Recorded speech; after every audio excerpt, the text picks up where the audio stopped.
Assalamualaikum, nama saya Muhammad Ali Abdul Rahman.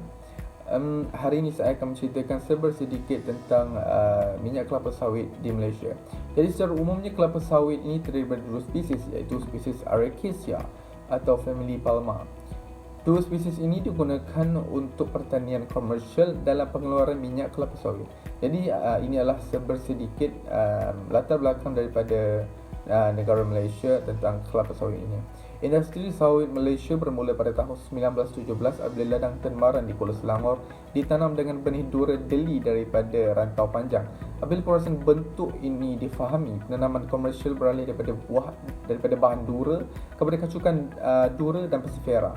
Jadi dan hasil daripada kacukan ini maka terhasilnya adalah buah tenera. Dan kacukan ini daripada hasil kacukan ini, penanaman ladang yang digunakan daripada buah tenera mendadak pada awal dekad 1960-an apabila Felda membuka tanah rancangan secara besar-besaran. Jadi ini adalah sedikit data daripada tahun 2009 dan juga 1975.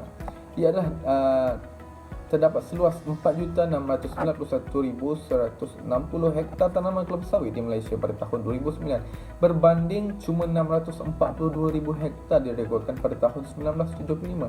Jadi data ini menunjukkan bahawa industri kelapa sawit di Malaysia sangatlah kembang dengan mendadak. Jadi apakah di sebalik daripada faktor pengembangan industri kelapa sawit ini di Malaysia? Semestinya adalah pengurusan yang sangat cekap dan tepat. Selepas ini saya akan menceritakan tentang peranan pengurus dan juga kepentingannya pengurus untuk industri kelapa sawit di Malaysia. Assalamualaikum warahmatullahi wabarakatuh. Nama saya Hai Farhana. Nama matrik saya A18A0165. Saya akan mengolahkan tentang teori dan kemahiran yang diperlukan oleh seorang pengurus bagi memastikan pengeluaran hasil tani secara berterusan. Seorang pengurus perlulah mempunyai pengetahuan yang luas tentang perladangan itu sendiri dan juga perlulah faham akan sesuatu teori untuk diaplikasikan supaya industri kelapa sawit ini dapat berkembang maju ke peringkat antarabangsa.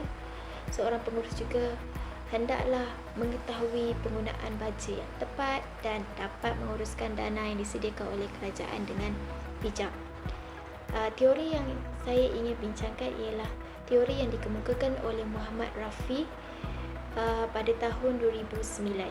Di dalam kajiannya, beliau menyatakan bahawa penggunaan 5 daya porter di dalam bidang kelapa sawit dapat menguatkan lagi industri kelapa sawit tempatan dan dapat menarik perhatian negara luar untuk membeli produk kelapa sawit di negara kita. Seperti yang kita sedia maklum, produk kelapa sawit di Malaysia mempunyai beberapa pesaing iaitu Thailand, Indonesia, Papua New Guinea dan banyak lagi.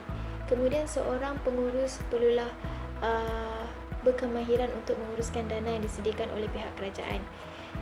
Ini kerana dana itu boleh digunakan di dalam ladang itu sendiri dan juga dapat disalurkan ke salah satu sektor iaitu oleokimia di mana bidang itu menggalakkan pengeluaran makanan dan produk kesihatan yang berasaskan produk kelapa sawit.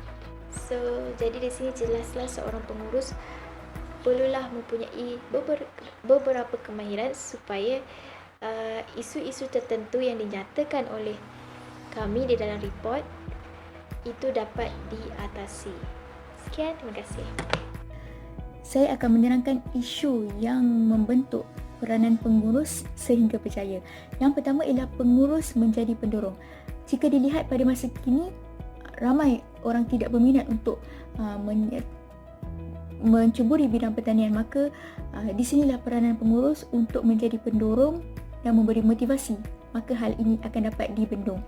Yang kedua ialah dari segi kecekapan dan juga produktiviti, di mana terdapat pengurus yang lebih mengutamakan pekerja yang bergantung kepada pekerja asing berbanding pekerja tempatan, maka pekerja tempatan ini pada mereka kurang mahir. Oleh itu inilah peranan pengurus untuk memberi didikan dan juga tunjuk ajar agar pekerja tempatan juga boleh menjadi mahir.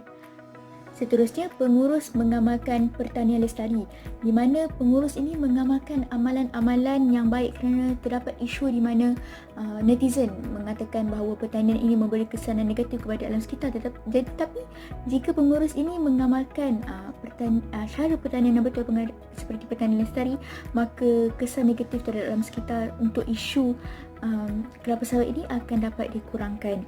Seterusnya ialah pandai menyelesaikan masalah kerana dalam satu artikel di Wilayah Timur mengatakan bahawa dalam apa-apa sektor akan terhasilnya masalah, akan adanya masalah seperti kecil ataupun besar. Namun contohnya dalam bidang pertanian kelapa sawit ini ada masalah serangga perosak, maka inilah tugas pengurus untuk menyelesaikan masalah dengan bijak. Dan akhir sekali ialah bagi pekebun kecil, mereka mengalami masalah kekurangan modal dan tanah, maka MPOB telah memperkenalkan skim persejilan sawit mampan Malaysia yang membantu pekebun-pekebun kecil. Bismillahirrahmanirrahim. Assalamualaikum warahmatullahi wabarakatuh. Nama diberi adalah Muhammad Asad bin Yaakob. Nombor kad matrik adalah A18A1087. So hari ini saya akan membentangkan solusi mengenai peranan dan kemahiran seorang pengurus dalam mentadbir pengurusan hasil minyak kelapa sawit yang lebih mampan.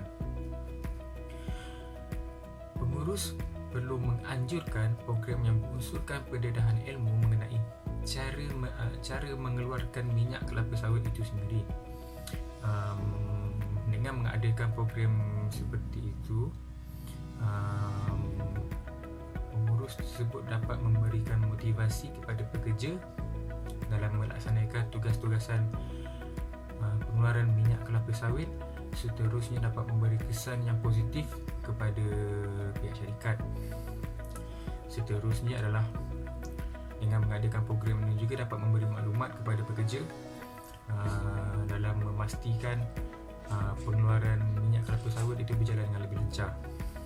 Okey, antara peranan dan kemahiran pengurus yang lain adalah pengurus tersebut perlu mengamalkan amalan yang baik dalam proses pengeluaran minyak kelapa sawit itu sendiri. Apabila pengurus mengamalkan amalan yang baik, ia merupakan satu insentif dalam mentadbir pengeluaran minyak kelapa sawit. Bagi yang terakhir pula adalah sikap ambil tahu pengurus dalam